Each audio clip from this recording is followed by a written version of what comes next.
Philippe Geluck, l'accident de Michael Schumacher, vous avez inspiré le coureur automobile sur son lit d'hôpital avec cette légende, les sponsors, garde, espoir. Ça avait fait beaucoup parler à l'époque. Oui, c'est un dessin que j'avais publié dans mon dernier livre qui s'appelait Geluck pète les plombs. C'est un peu le cas, j'ai un peu honte en le voyant aujourd'hui, mais en même temps, voilà, je me dis, c'est des gens qu'on a vu toute leur vie porter des combinaisons avec des marques de trucs parce que ça génère des millions et des millions de liens. Il n'y a pas de raison que ça s'arrête.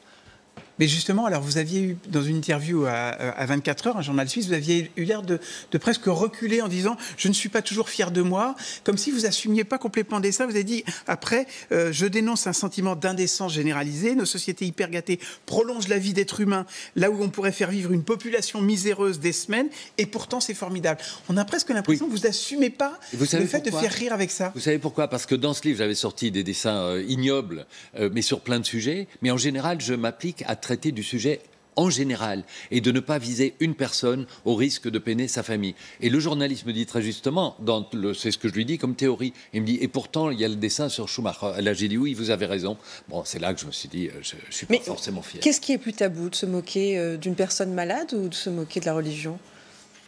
Mais d'un